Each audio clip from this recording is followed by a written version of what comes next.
Nkwaniriza nate ku Extra Digest mugoba nsonga olunaku olwaleero tugenda kuba nga tutunuulira ekintu ekyenjawulo ennyo. Simanyi kumwe bameka abakimanyi nti embaata kye kimu ku binyonyi ebyettunzi akadde kano mu Uganda, era abalengerera ewala batandikirawo okutema empende ez'enjawulo okulaba nti ebinyonyi bino eby'embaata babiteeka ku faamu enteeketeeke obulungi okuwa abantu ennyama, okuwa abantu amagi n'ebintu ebirala ebiva mu kinyonyi eky'embaata. Tuli wano ku Great Habib Smart Farm Academy ekiroro mu disitulikiti ey'e Wakiso. Tugenda kuba nga tutunuulira emitendera egy'enjawulo. Embaata zino nga bw'oziraba mpitirivu. Yakikola atya Habib okulunda embaata zino? Embaata ziyitibwa mitendera ki okuzirunda? Gw'ayagala okukoppa Habib Great Farm kyekola oyita mu mitendera ki naawe okuganyula mu mbaata zino ate naawe oyingize ejjamba mu nsawo? Nze Carlton Scovia Nakamya, tuli ku Extra Digest mugoba nsonga. Katugende buterevu tweyunge ku Madam Namara Maureen. Yes, please. How are you, Maureen? I'm okay. How are you? Great to meet you. Great to meet you too. Yes. How many species do you have, first of all? For the ducks? I see a number of them. You have the blacks, you have the whites, you have... I mean, they're totally different. Yes, they are totally different, but we mostly deal with exotic breeds of ducks. We have over 8 breeds. We have the American Pekin. It is purely white, as you see. Oh, these ones? Yes, these ones. We have Kauga, the other side. We have ornamental breeds. We have the Kauga. We have the Rowan. We have the Blue Swedish. We have Catch Campbell. We have Indian runners inside there. We have Muscovies. So we have a variety of breeds of ducks. Yes, please. Where did this whole idea come from? What is the genesis of this idea? It is very rare in Uganda. Yeah, it is a very new project in Uganda. In fact, it's for you want a duck farming, a serious duck farming. We are the best duck farmers in Uganda and in Africa as of current. The project started in COVID. It was a COVID project. Just of recent? Of recent, yeah. 2020. The group of directors sat and had the thought of starting a project. And they looked into any other project that is profitable. Then they just came out with a duck farming project. And indeed, when they started it, it is really doing well in our country, Uganda, due to the environment and whatever the resources that we have in Uganda. Yeah, it's just a COVID project. Has just started 2020. You're just 3 years old. Yeah, 3 years old. 3 years in the business. It's a new project. Wow. Yes. So how many ducks do you have? Currently, we have 20,000 ducks. 20,000. 20,000 ducks. That's amazing. So,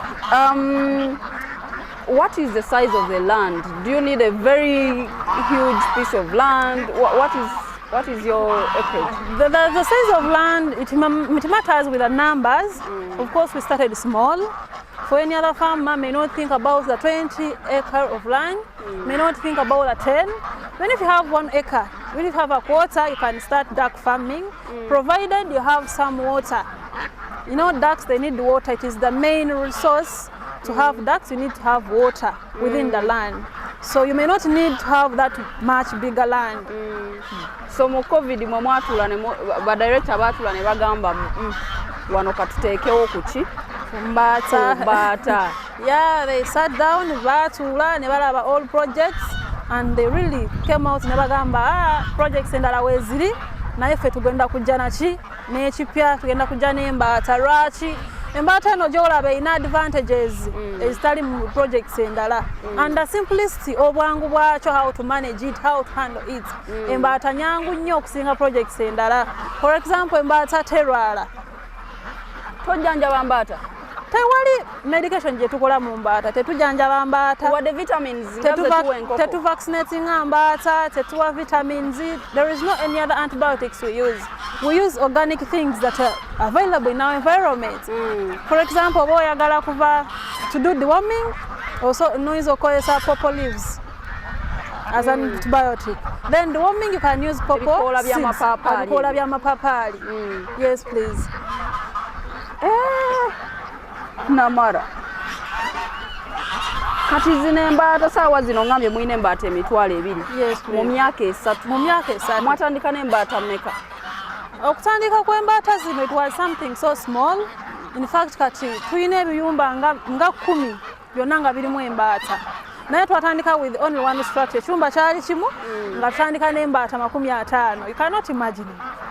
Embaata 50, enkazi 35, ensajja 15. Recent 2020 we twatandika naye you can evidence the numbers. You have the numbers. Yeah, you have the numbers. Tuyingireko wano tulabe. Kati ekiyumba kirina kufaanana bwe kiti. Ekiyumba engeri tuli mu kusomesa omuntu ayagala okukoppa amagezi gano. Engeri gye muli Smart Farm Academy. Ekiyumba kirina kulabika kitya? Ekiyumba kino engeri gye ngambye nti we looked at something simple what to start with. Bw'oba ogenda kulunda mbaata teweetaaga a lot of thoughts, a lot of stress, ngenda kuzimba ekyuma nga kifaanana. Everything is simple about that farming. When you look at it, w'okirabawo nga temuli science y'amaanyi. On that oba ng'ozimba ekyumba ky'embaata olina okumayininga a lot oba olina okufaako nnyo about aeration. Empewo eno eyingira etamu kiyumba. Yes, zeetaaga empewo nnyingi. So ekiyumba ky'embaata kirina okuba nga kiyingiza empewo at least. Kati wano tuyitawa. So kati kino kyekisooka kino empewo kyekisooka obuyonjo. Ekyumba olina okizimbamu nga kikusobozesa okiyonjamu okugyamu ebikyafu mu bwangu. Yes. Omuntu bw'amala okusalawo ekika ky'ettaka ettaka alirina amaze okusalawo wayagala nti kati wano ngenda kuteekawo mbaata. Waliwo kye neetegerezza awantu wano. Embaata zino zizanyira nnyo mu mazzi. Kitegeeza location y'ettaka oba ekitundu kiteekeddwa okubeeramu amazzi ng'onaalunda embaata. Ekyo kibuuzo kirungi. Embaata eno mu luzungu it is a type of a bird eri waterfall nti eyagala nnyo amazzi. In fact erina okubeera kumpi n'amazzi. So bw'oba ogenda kufuna ekifo ky'okulundiramu embaata. It may not be a mandate nti olina okufuna ekifo kirimu amazzi mangi, but bw'oba ogenda teekawo embaata olina okufuna provision oba engeri yonna gy'osimako akadiba. Oteekako akadiba katono bwe kati nomanya nti embaata yange egendamu ewuge. Kuba obulamu bw'embaata eyagala nnyo amazzi. Eyagala nnyo amazzi mu kunywa, eyagala nnyo amazzi mu kuwuga. Noba nga zigenda kwerinnyira zaagala nnyo amazzi, zeerinnyira ku mazzi okusinga ku ground. So olina okuba nga olina amazzi. Osimako akadima bwe kati n'oteekamu amazzi n'obeera beseni nga yeesobola kuwuga. No problem, kibeera okay. Maureen, otugambye nti embaata temuzigema, temuwa vitamins, tezirwala, tezirina ki. Naye ate bwe tubadde tujja wali tusose kulinnya mu ddagala. Oziyiza ki? Lwaki ate awo kiwe kiri? Embaata tetugema, tetujanjaba, naye we keep hygiene. That is biosecurity. Oba olina okuteekawo eddagala ly'ojja obukyafu. Buli kintu kyonna kyerina ogamba nti kirina obulamu kirwala. Naye it has a capability of resisting. So naye olina keeping a biosecurity eri so vital farm. Omuntu tayinza okuva eri nga naye like here tuli mu buto. Omuntu asobola kuva eri mu maniwa mu kalimbwe biki najja nakola ki nayingira, or for any other visitor outside the farm najja nakola ki nayingira. So tulina okuba nga tuli biosecurity eri tight. Twalabeera twateekawo biosecurity tugirinnyamu ne tuyingira. Kati buno obuto biki bye businga okubeera sensitive? So obuto buno okubeera sensitive naddala nnyo mpewo. Empewo, emmere, amazzi, hygiene, obuyonjo. Olina okumanya obuyonjo we zisula. Yes please. Kyolabeera ekiyumba kino kirina parts 2. Nti wansi waliyo enkulu then waggulu twateekayo ki? Ento. Ensonga lwaki? Laba obwato otadde obubaati obuto bw'enkoko ento waggulu buli kumpi n'ebbaati. Kati ebbaati lino wali hiitinga obudde bw'emisana oli kuyambako okubugumya ki? Ekiyumba embaata tezifuna mpewo y'amaanyi. Then ekirala aeration. Buno obubaata tebwetaaga mpewo nyingi ya kussa. So kyolabeera nti ojja tuuka ekyolabe nti brood eri covered. Tulina tablets eveera nteekawo neba covered. We keep the temperatures. Ate tukipinga tumonitoringa thermometers. tulina thermometers n'osomako n'olaba kati temperatures ziri mmeka, so we moderate it like that. Even space, the young ones, they don't need a lot of space like the old ones. Ne obanga otadde ekiyumba kyo waggulu kiziyiza abantu bonna abajja fa ne bakola ki ne bayingira. Omuntu ayinza kumanya nti wano waliwo obubaata obuto mpozi ng'omulagiridde nti kati linnya waggulu. So oba weetantadde ebisinga endwadde ebiki, security ebeera tight. Bulaba bumanyuka ebyoya eyo feezi nayo. Eyo feezi buto wano tulindirako embaata oba tulundirako embaata kuva ku lunaku lumu paka ku weeks 4 omwezi gumu. Weziweze weeks 4 tuzitransferring to our nursery. This is called a brooder. From the brooder to the nursery, from the nursery to growers stage, from growers stage then we go to mature. Yes, this is from day 1 to 4 weeks. Kati zino za bbanga ki? Zino za 3 weeks. Zinaatera ofuluma naye ng'olaba nti maturity yaazo tosobola gikomparinga ku stock endala oba nkoko oba ki. Maturity y'embaata eri so fast. Embaata bbanga ki weetandikira okugamba nti kali kawonyera. Bbanga ki woogambira nti kati eno erina okuba n'obuzito, erina okubeerawo n'obuzito obw'enjawulo bw'ogamba nti wano ekuze keveemu oba gwe kaseweza wiiki 4 ng'ogijjamu? Obuzito weebuli kisinzira the purpose of the bird.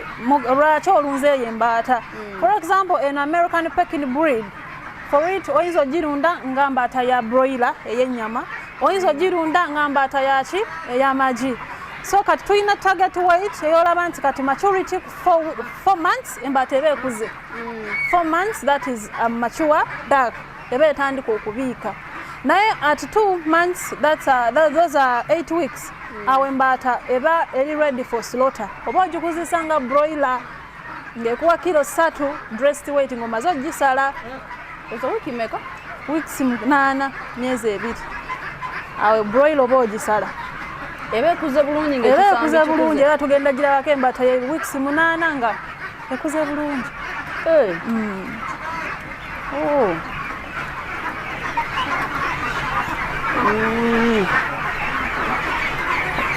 Kati zino ziri wiiki 3 zikuza wiiki 5. Weeks 3 osanga wiiki 2. Tulunda byonna nnyama n'amagi. Kuba so far currently abasinga okulunda embaata mu Uganda. Akatale konna waliwo ajja n'agamba njagala magi, omulala n'ajja n'agamba njagala parent stock, njagala breeders, omulala n'ajja n'agamba nze nefuna order y'ennyama ne mulina okusala. So tulunda byonna. Yes. Bakasitoma abamu okusinga bali mu biti ki? Bakasitoma baffe abasinga, in fact all categories of customers tubayina. Kuba tuyina aba farmers, in fact we're encouraging more farmers out to growers because we need numbers. The demand we have tetusaagi supplying. So tuyina aba farmers bajja ne batwala parent stock ne balunda. We are supplying supermarkets. Yes, they come and buy, they stock with them in their supermarkets, they sell. So it's supplying restaurants and big hotels around town. We're supplying, we're even exporting to abroad. So osanga all around. Because we have different products. Magi, mbaata, namu, mbaata, eri slaughtered, mbaata, eri ready, okuliwa. So osanga to have different categories of clients. Kati buno bwonna obuli buno buto era kyengambe nsi ojja kwesanga tulinawo abaleta b'olunaku lumu ennaku 4 weeks 2 paka ku weeks 4 nga wetubufulumya wabweru tundalasale. Buno bwa wiiki 3 buno bwa weeks 2 tulinayo ne bwa wiiki tulinayo n'obwennaku. We keep on shifting them every week. Every week. Nga mujjamu nga muteekamu obulala. Nga tujjamu nga tuleeta obulala. Kiseeza n'embaata mufulumya weekly. N'embaata tufulumya weekly. Every week tulina slaughter. We slaughter every week. Kyekimu wiiki 2. Ye kyekimu.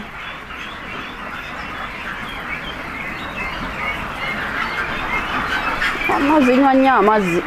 Embaata obulamu bwazo mazzi. Twabeera tukozesa that automated system nti w'oyagalira.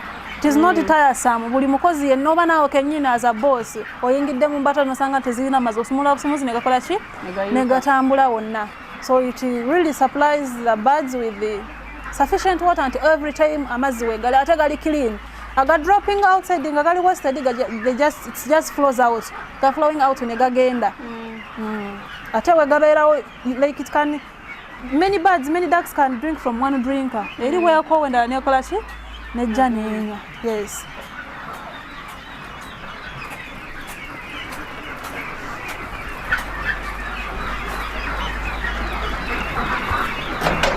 Extra digest mugoba nsonga kwe tulinze Carlton Scovia nakamya tukyagenda maaso n'okutegeera business ey'okulunda embaata.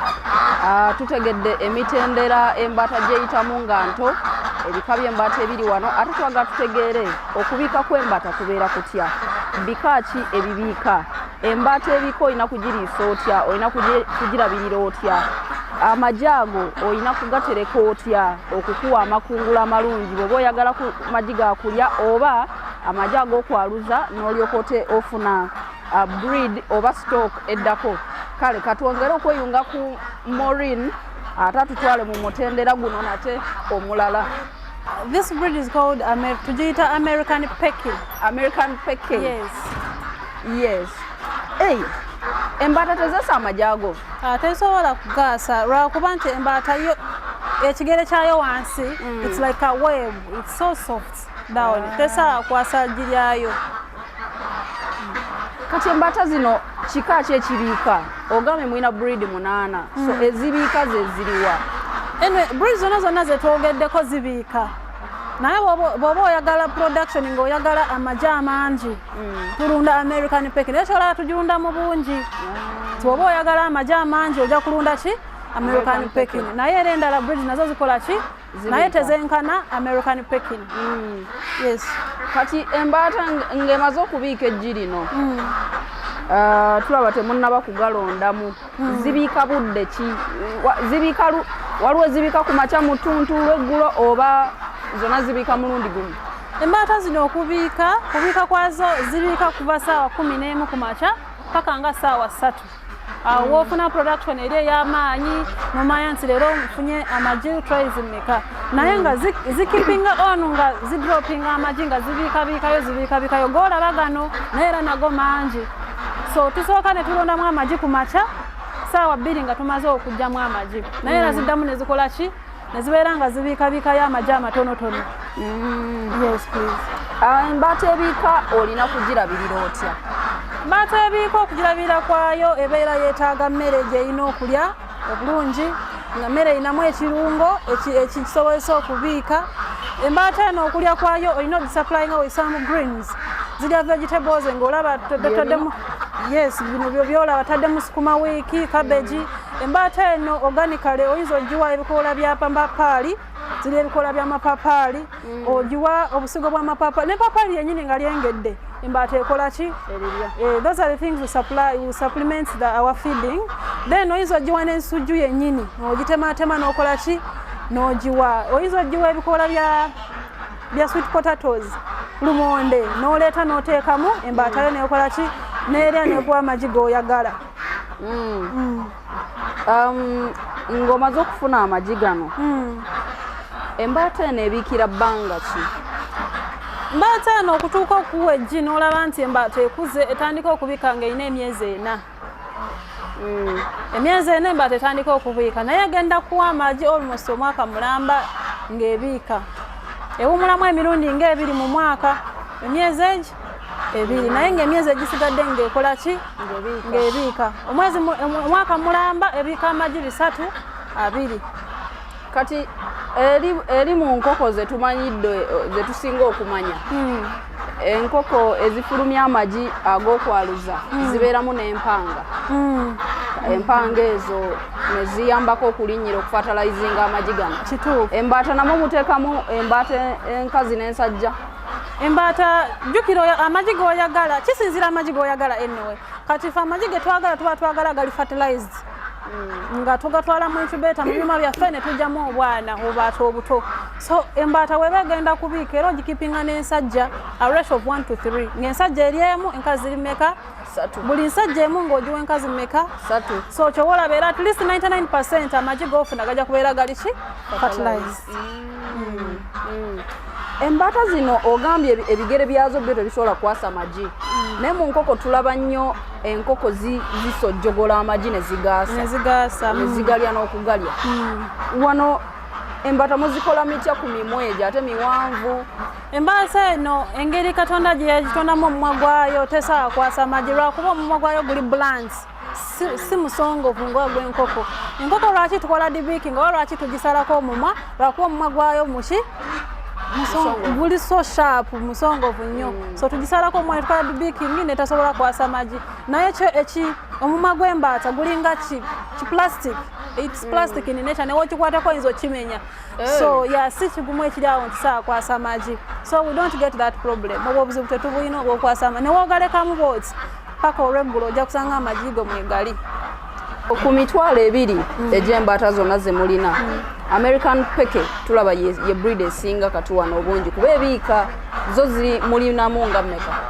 In fact twalondako okubeera na American peke omungi oba ku breeding American peke omungi lwakuba American peke ogikola kyoyagala.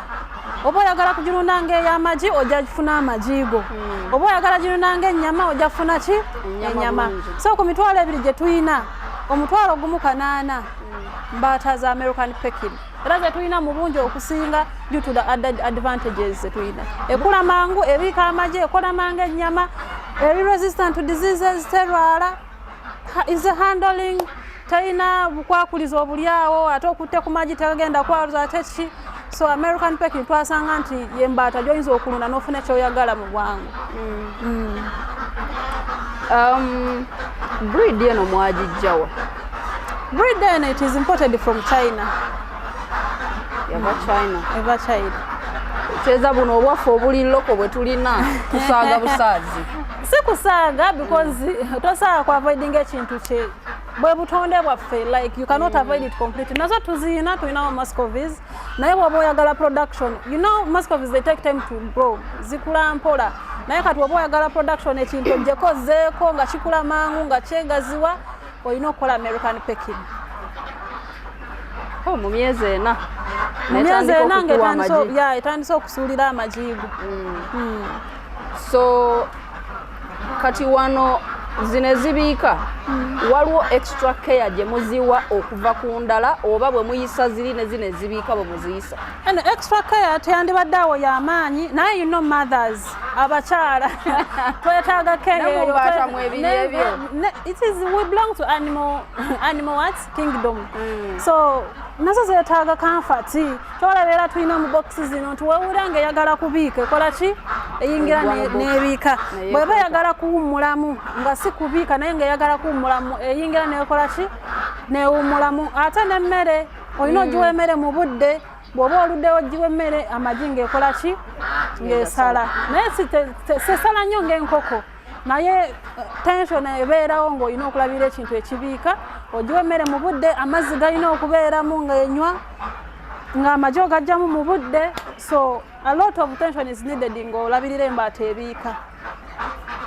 Amagi gano kozi kiwuma kye kigamaamira embaata temaamira gi actually embaata weebiika giweerireka embaata eno temaamira magi like the breeds that we have ze tuyinawo ezi exotic tezimaamira magi lwaki it is their nature they are not good mothers they cannot sit on the eggs.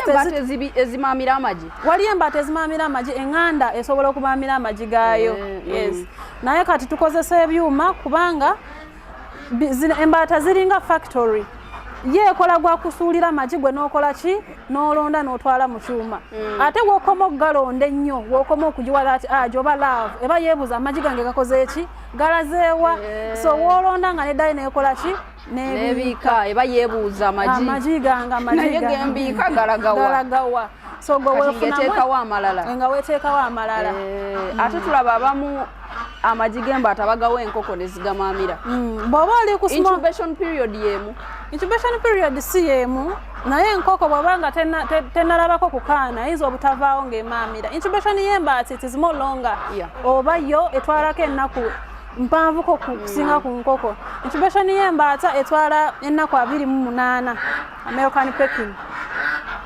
Naye bw'oba omaamiza ziri eŋŋanda 36. So enkoko yo ya 21 naye enkoko ejja kuyambako etuule ku magi go paka egajjeemu.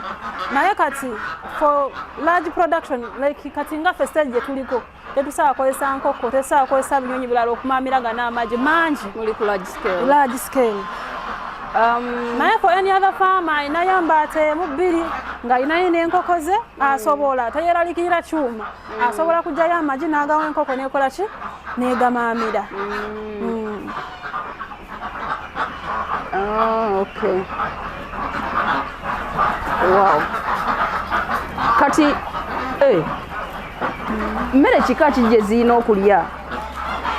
Emmere ogiwa emmere olaba erizirya y'enkoko eyeebika. Emmere y'embaata erimu cheaper oba yo ya bbeeyi ntono muko ya layisiko okusinga ku y'enkoko. Ebirungo bye bateekamu enkoko ebeera nnyo so much expensive. W'ozannyira ku kirungo era weekoma okusala amagi weekoma okulekerawo okubiika. Naye embaata oyinza okuplaying around n'ozannya ku birungo byayo n'ogiwa ate n'ekola ki n'eddamu n'ebiika oba n'eyongera okubiika. Yo tefuddeeyo ku birungo ebingi ekiryawo. So ojja kwesanga kiro y'emmere y'enkoko erimu much expensive nga yo ya bbeeyi kusinga ku kiro y'emmere y'embaata. Yes. Extra digest mugoba nsonga kwe tuli tutegeera ekinyonyi ky'embaata. Gwe akalubirwa okulunda enkoko alternative y'embaata wuliriza bulungi olaba oba ekukolera. Bwe bekukolera aba Great Habib Farm Academy webali okutendeka n'okuyisa mu mitendera gy'olina okuyitamu okulunda embaata. Jjukira nti bakugambye nti beetaaga ba outgrowers. Demand eriwo ey'embaata okuexportinga wabweru w'eggwanga. Abantu abeetaaga akatale k'amagi, abantu abeetaaga ennyama y'embaata, demand tebasobola kugituukiriza obudde buno. Wabula kye basobola okukola kwe kubanga beeyungibwako abalunzi abalala ate okukuza ennyama y'embaata. Ennyama y'embaata eno Idris ono yasiiba ali embaata. Bampaako ennyama y'embaata omulundi gumu saagirya. Kati osanga we naviira wano nga ntegedde mbabulira enjawulo wakati w'embaata n'enkoko n'akamyu. In fact w'olya ku mbaata togenda kuddamu kulya nkoko, togenda kuddamu kuyoya kamyu, togenda kuddamu kuyoya mbuzi. Ennyama y'embaata is very delicious, ewooma nnyo. Eri mu kika kye kimu n'ey'enkoko kuba ye y'enkoko ng'oggyeko kino ekikuta kyayo teyina fats. Ye nnyama esinga okubeera recommended obutalwaza. Anyway, fats zino embaata erina fats zizira ky'ogiriisa. W'ogiwadde ebintu ebigireetera amasavu egenda kufuna amasavu n'enkoko bw'etyo. So embaata bw'oba oyagala nti ebeere y'amasavu oyinza okufuna 500 mils ez'amasavu ng'ofumbye embaata egi. That is another advantage also. Nti ogenda fumba embaata ofuna amasavu toddamu ggula cooking oil. Yes. Butto w'embaata asiika ebintu. Asiikira ddala ebisigadde byonna. So kyolaba nti embaata yo eringa factory. Ofunye amagi, ofunye oil, ofunye ennyama. Buli kimu kyonna embaata ebeetima. Tezibanga chips ze tulya wali eri ewa maama Nagundi nga oluusi butto wa mbaata. Naye bw'abanga talina mutawaana wayina. Talina mutawaana gwonna. So emmere ento gye zirya ne ebiika wano gye zirya. Nedda emmere gye tuliisa buli mbaata tugitabulira emmere kusinziira ku growth stage yaayo. Kati obuto olina okumanya nti bwetaaga ky'okkula. Ebiika olina okumanya nti yeetaaga birungo ky'okkola ki okubiika. Neno enkulu ng'erina emyezi 2-3 yeetaaga ki for maintenance omubiri. Neno ojja okuziza nga broiler yeetaaga ki okuteekako ennyama. So ebyo byonna olina obiconsideringa ng'otabula emmere y'embaata. Biki ebisobola okubaawo ne biremesa embaata okuwa amagi? Ng'emmere okoze ogwayo, buli amazzi ogiwadde, muzitadde ne muzigendako ku swimming, embaata zigendako ku swimming ne ziwummulamu. Biki ebisobola okubaawo ne biremesa embaata eno okumpa amagi nga gembeera mbaze? Embaata eno eyinza obutakuwa amagi ng'eridde ebintu ebikyafu or toxins. era kyongambye nti ekintu ekirina obulamu kituuka ne kinafuwa kisinziira biki byekiridde biki bye stress naye nga olaba enkoko yo n'owoogikanga bwoti egenda kumala nga wiiki almost ennaku nga tekuwadde magi naye embaata neweefuna stress other noise sounds and whatever tegenda kulekerawo okubiika maybe the only thing ekiyinza okuaffectinga embaata obutabiika era mmere ng'ogisiibiza enjala olunaku lulamba nga tolina kyogiwadde oba nnaku 2 nga tolina kyogiwadde awo egenda kukendeezaamu ka percentage y'okubiika maybe ekirala ne season kati nga mu enkuba weetonya nnyo nyingi embaata eno ojja gisanga egenda kukola leeya ku mubiri econcentratinga nnyo okufuna leeya endala oba ebyoya ebirala okuziiza empewo gikuba ate neetakola magi mu kifo ky'okukola amagi nekozesa ebirungo okukola ki okuziiza empewo okuteekawo ebyoya I think those are the only things but oba okoze ebintu ebirala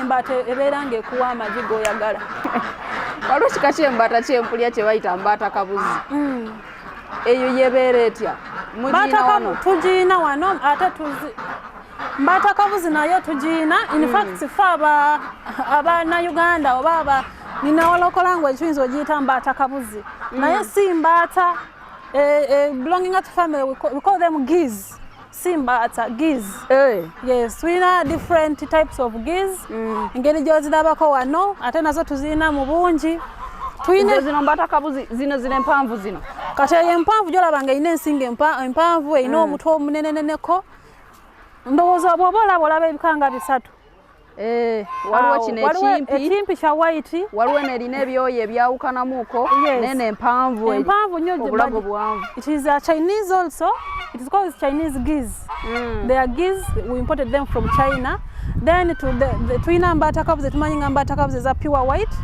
ezo zo tuziyita Roman geese then tulinawo ekika ekirala tukiyita Pomeranian geese so geese it is another family they don't belong to ducks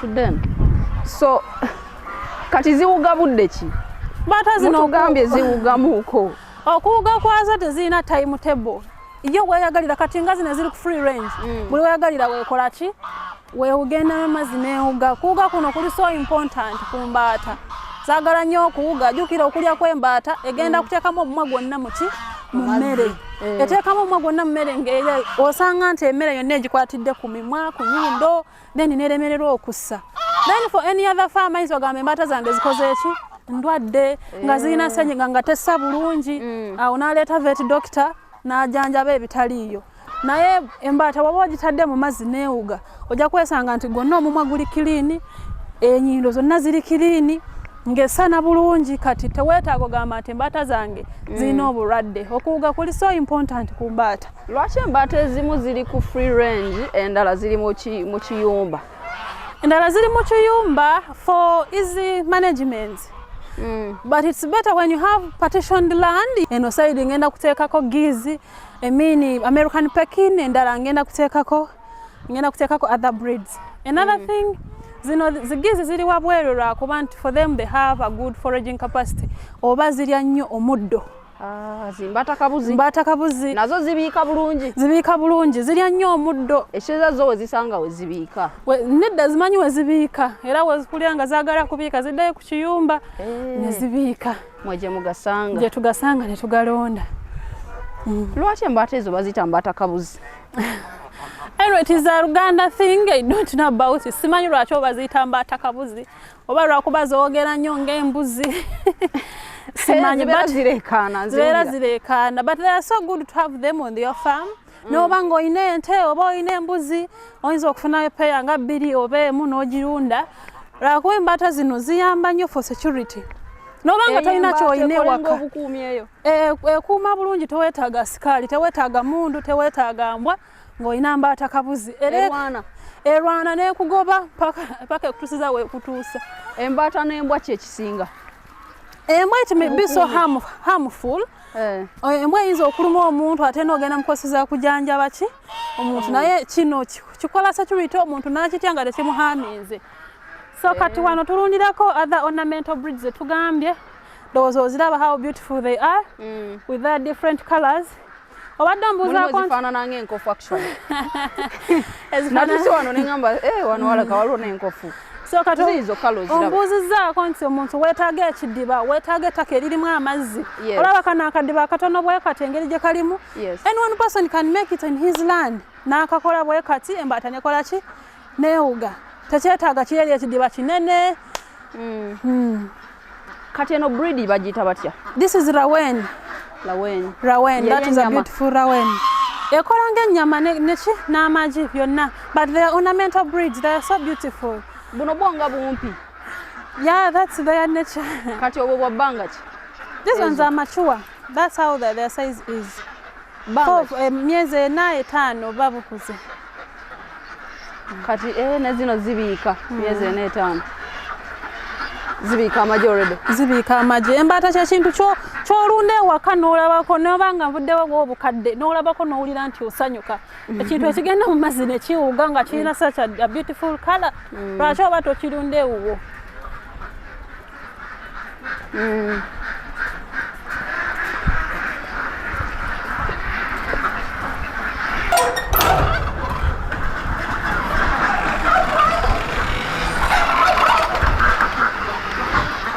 Zino z'ennyama. Zino embaata ze tulunda nga broilers oba ez'ennyama. Mulimu n'enkoko. Enkoko zibeeramu nga they're just local breeds. Zibeeramu nga weziramu obumeremere and they have fun. They can grow together tezirina buzibu. Tezeebojja. Tezeebojja.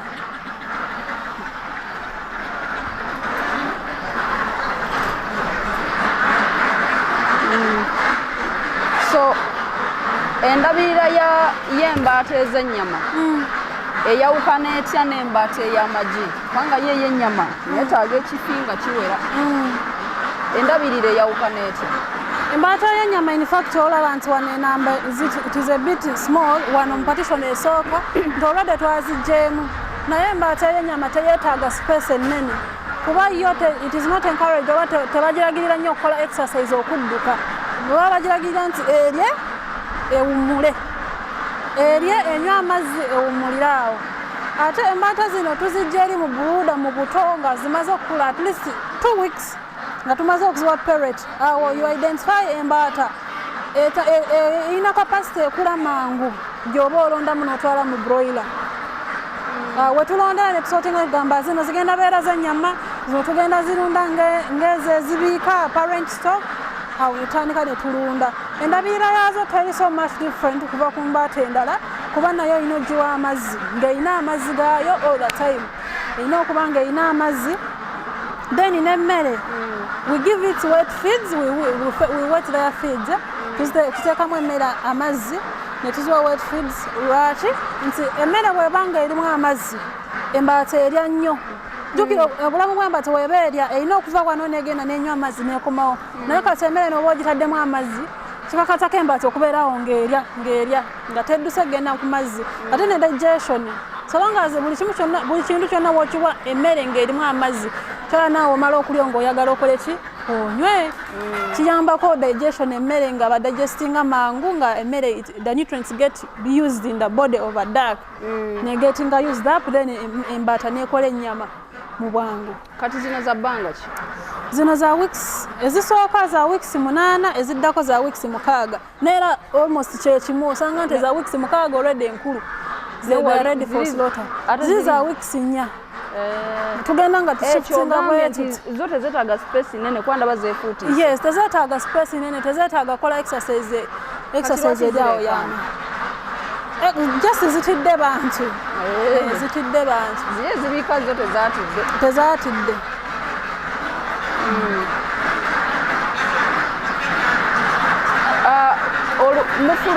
mufulumya ennyama buli ddi?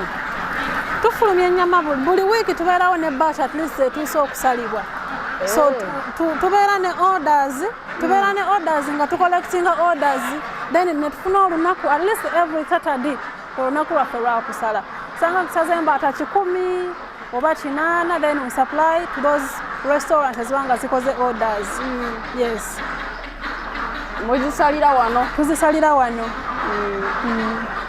Buli kimu ku mbaata kiriibwa ng'oggyeko ebyo ebigundi ebyo? Buli kimu ku mbaata kiriibwa kuba waliwo abantu abakola order z'embaata akugamba tojjako mutwe tojjako bigere, so we supply them with that. Nga byonna yabyagalirako era wokijjako agamba lwaki ojjeko ennyama yange.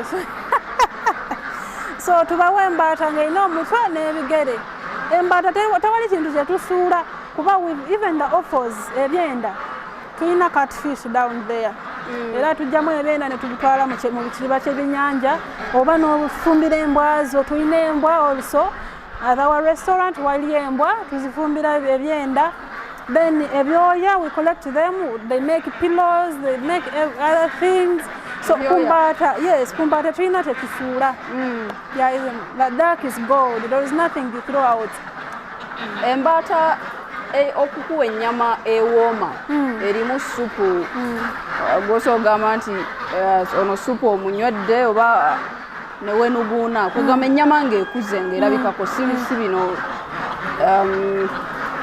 nga byakusaagira erina kubeera ya bbanga ki embaata okuwa ennyama eyegasa? Embaata erina okuwa ennyama olaba abalala basala enkoko ya mwezi neera still eriika. Naye ffe wetukiwa allowance n'etuuka ku weeks 8 emyezi 2 kitegeeza embaata eba ekoze eki? Eba ekuze bulungi ng'ebyoya bivaako bulungi ne supu gy'ofuna nga nnungi. So embaata etuuka ku maturity ng'ogikuziza nga ya nnyama weeks 8. Zino za wiki 8. Zino za weeks 8 era tuli muzijjamu. Olowooza omuntu atali ku large scale nga mmwe kutya ki kw'alina okwejjamu okuventuringa mu kulunda embaata zino? Okutya abasinga batya nnyo capital. Agamba n'atandika atya siina kiyumba, n'atandika atya siina mmere, n'atandika atya siina kidiba. Paka abasinga batya nnyo amazzi. Naye kakyo tugambe n'obanga olina beseni n'otandika n'embaata zo 2 kiri nti embaata eyinza okugenda ku beseni n'eteekamu omutwe n'ewuga n'egenda. Embaata kasita oteekawo amazzi gali open for it to jump in oba egenda kubuuka n'ekola ki n'ewuga ng'amazzi go gabeerawo full time ng'esobola okunywa oba tolina buzibu. Ne space embaata teyeetaaga space ekiri awo.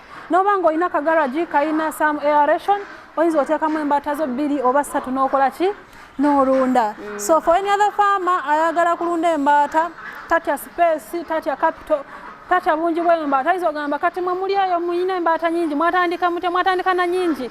No, you can start small and grow big mpola mpola. Otandika mpola mpola n'ekitono then n'okola ki with the simplest of everything. Ne housing engeri gy'ogirabamu nti we use local things. Tukozesa ebintu ebiri local ebiri available in our locality. Emiti okozesa miti tukozesa butimba obuli nomo. So omuntu ayinza ogamba kati oluggi n'akola nse you can put plywood n'oggalawo ekiyumba kyo. You see that the water system, the other side we looked at the automated one, but this one, wasala ekidomola kyo bwe kiti. N'oteekamu amazzi embaata n'ekola ki? N'enywa. Kiri nti ogiwaniseeko waggulu nti embaata eno gano amazzi agaba gadripinze wansi oba gayiise wansi ng'embaata teddamu kukola ki? Kuganywa. So kati eno system eyambako amazzi ne gadripinga wansi ne gatambula. Embaata nesigala nga wakalu waggulu. Eyagala nnyo amazzi naye teyagala kubeera wakyafu nayo. Eyinza oggayowa naye eyagala eveewo egenda awantu awakalu. Yes. Extra Digest mugoba nsonga kwe tuli okyagoberera ennunda y'embaata esobola okuwa amagoba gwe abadde atidde okulunda ekintu kyonna bakukakasa nti mu bbanga ttono nnyo osobola okuba ng'olunda embaata ate ne weetaba mu bulunzi obukufunira ensimbi. So emmere yeno Maureen gye wayogeddeko nti embaata yo ekekkerezaako kati eno mmere kika ki kye zirya? Okay, emmere eno era woolaba nti tulina obutubotubo bwanjawulo bwe tutabulira embaata. Tutabula embaata kusinziira ku bukulu bwayo stage. Tutabula emmere eno okusinziira ku mbaata eyagala ki n'omugaso gw'embaata. Tutabula brooder nga tugitabulira yokka, tutabulira ezibiika nga ziri zokka, tutabulira zino ezikuze nga grower nazo tuzitabulira zokka, tutabula embaata gye tulunda nga broiler oba ey'ennyama naye tugitabulira yokka. So tutabula emmere eno okusinziira embaata kyeyagala. Like embaata ya brooder yo eba eyagala kukula, eba eyagala kuzimba amagumba. So olina okutunulira birungo ki by'enyinza okuteekamu embaata eno n'ekula. Embaata eno n'etakula nga nnema embaata eno neetakulanga ebigere byewunzise sayidi emu embaata eno neekulanga esobola kuteekako ebyoya so byonna olina okuba nga okola ki obimanyi then ogenda kutabula emmere yezibiika olina okumanya kati ngenda kuteekamu birungo ki embaata eno neekola ki nempa kyenjagala nempa amagi yes kitegeeza kikulu emmere okugisitookinga kikulu emmere ogisitookinga bulungi ate n'ogisitookinga mu environment nga teri weeti that cannot get contaminated olaba era emmere yaffe teri wansi ku ground twateekako pallets wansi nti tebeera in contact ne cement kwaye webeera contact with cement anytime yeekwata osanga yeekutte nga egenzeemu some toxins so ogiparkinga bulungi n'ogisitookinga in a dry area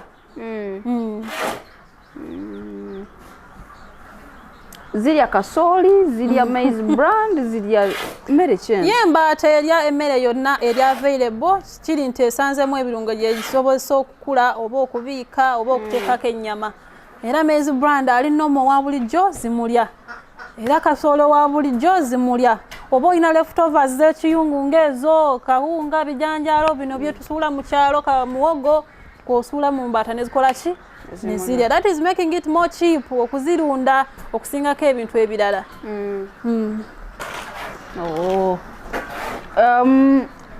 endi eno esinzira mu bipimo oba osobola okusena nga bw'oyagadde n'ogamba tetusobola kusena we twagadde kuba tulina okupima emmere tugipima buli lunaku we tutwala emmere omanya nti kino ekiyumba kirimu embaata 10 buli mbaata erina okulya grams bweziti so kati embaata 10 oba 10 zigenda kulya emmere yenkana ki so we calculate tubala ne tumanya nti buli kiyumba kirina okukola ki okulya emmere yenkana bwezi for example juveniles buno obuto obwa 1 month to 2 months bulya grams 120 olunaku buli kabaata so kati ojja kukwata embaata eziri mu kiyumba kyoba 2 ogatte grams zirina okulya gy'oba otabula gy'oba opima olwo olunaku n'ozitwalira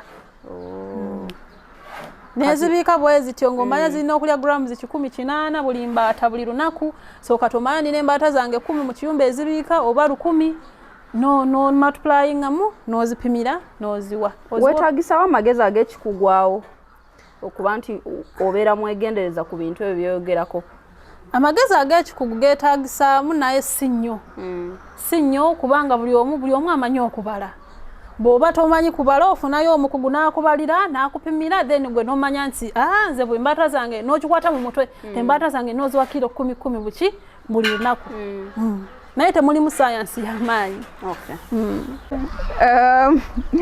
Maureen kati eno breed eno eyeetambuza yokka security yaayo eriwa embaata tebasobola kuzibba embaata bagibba kuba buli kijjukira kya bbeeyi kintu kya muwendo bagibba of course era olina providing a security naye kati for now tulundako mbaata kabuzi zetulabye nti for them they are doing it all providing a security ku predators bine other ebinyonyi ebirala ebiyinza okujja ne biri embaata embwa tesaatuuka nga waliwo mbaata kabuzi ndowooza owulira eyo sound evaayo nga bireekananywera they can attack the dog they can attack the snake so tewali predator yonna gyeyinza okukola ki okutuuka ku kifo kino n'eri embaata ate bipests biki kuba kati zo zimala galya buli kimu eno dumping site we muyiwa kalimbwe waazo naye ate nazo zo zirya buli kimu kati embaata zirya buli kimu naye era tezirya kalimbwe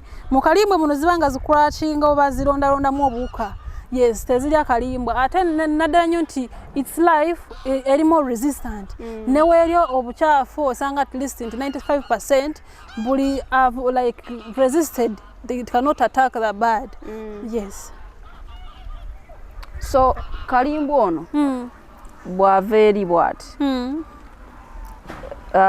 ne kalimbwa w'embaata asobola okukola ng'ebigimusa nga bye tukozesa eri ewalala. Oh my god, kalimbwa w'embaata what I can tell you kyayinza okugamba nti it is gold.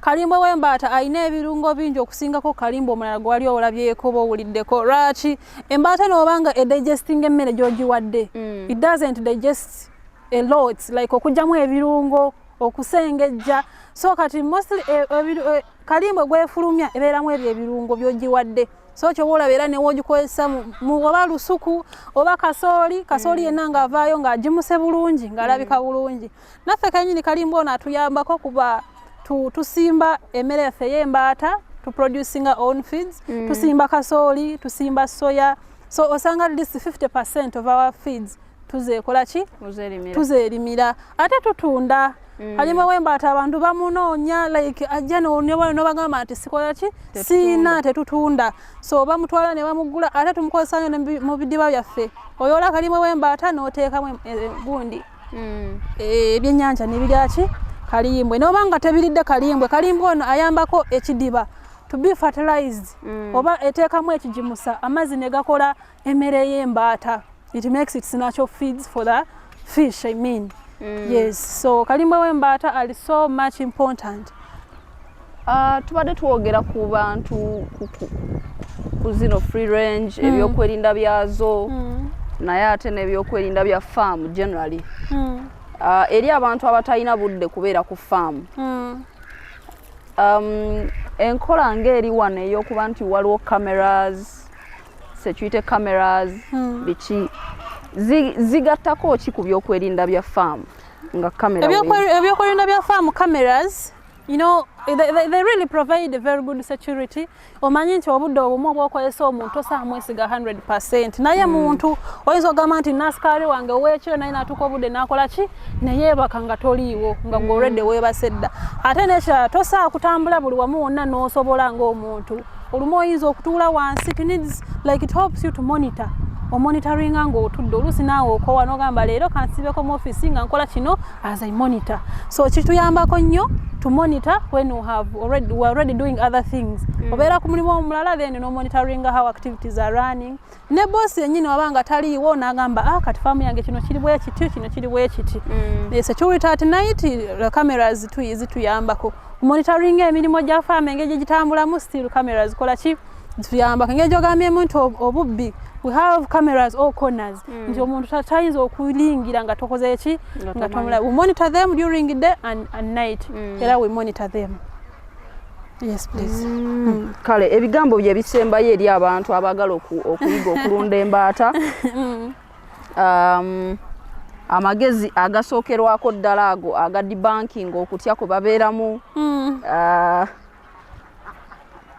n'ebizibu ebirala bye batya ebiri mu kulunda embaata naye nga tebiriyo oba oli awo gwe engeri gy'obiyiseemu batwaleko mu kiki kye yeetaaga okutegeera okuyingira omulimu gw'okulunda embaata omulimu guno gw'okuyingira embaata ekisookera ddala being an academy Greater Big Smart Farm Academy tukola trainings z'abantu omuntu yenna ng'ayagadde okuyingira kulunda mbaata nga talina any knowledge oba talina amagezi ga kulunda mbaata ayinza okujja nga kinnoomu ne tukola ki ne tumutraininga ayinza okuleeta abakozi be ne tukola ki ne tuba traininga because we train to holding trainings farm school tours holding trainings z'aba farmers bw'aba talina amagezi kulunda embaata ayinza okujja ne tumuyigiriza how to handle it n'atandika okulunda embaata oba omulala ng'atidde okiyingira n'agamba resources ziri expensive sina capital ntandikire wa sina mazzi ode twagambye nti buli kifo kyonna ky'oyina oba oli northern Uganda oba oli mu east oba oli mu west embaata esobola okukulirayo ate neekula bulungi kiri nti waliwo emmere waliwo greens abantu balina emmere gye boonoona ewaka eyo n'olya emmere ku ssowaanyi n'ogirekako n'okola ki n'osuula eri naye woba oyinayo ekibaata kyo embaata emu bbiri osobola girundira awo ewaka it is so easy to handle bitambulira mu layini yes birds are social the ducks are social birds emu weekulembera weetu endala zonna zikola ki zigoberera ate zonna zimanyi wezibeera wezisula wagamba nti tugenda kuwuga zonna zibeera nezikola ki neziwuga so osanga nti zawuzeeko olwaleero ziwuga every minute wewe zaagala zineziku free range wezaagalira nga ziyingira mazzi neziwuga naye zirina timetable buli kyumba kirina timetable yakyo zino ziri munda gamba nti mande egenda ku mazzi negenda ku Tuesday bwezityo kuziri ku free range neziri mu kiyumba ziri wezisinga okula amangu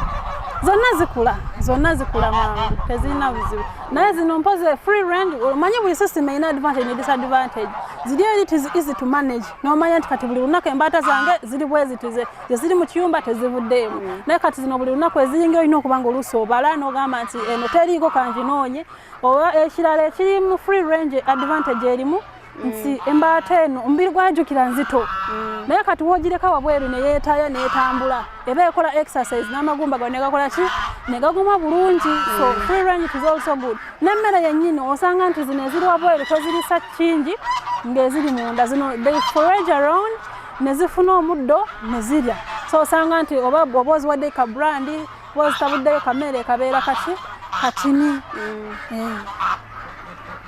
kale extra digest mugoba nsonga tubadde ne Maureen Namara wano ku Great Habib Farm Academy ekirolo mu district ye Wakiso nga twongera okutegeera ku nkola ey'okulunda embaata enkola eno mpya mu Uganda embaata ezisinga ze tubeera nazo awaka ebeeremu 2-3 abagenyi bazze oba famire yagala kulyako ku mbaata ne bagisala naye ng'ate ennyama yaayo eri ku ttunzi naddala wabweru w'eggwanga bagyetaaga gyexportinga so nga ne restaurants ezeetaaga ennyama y'embaata nazo mwe ziri mu Kampala n'ebitundu by'eggwanga eby'enjawulo kale waliwo opportunity ey'okuventuringa mu kulunda ekinyonyi ekyawukana ku nkoko ze tubadde tumanyidde naye ng'ate amagi ennyama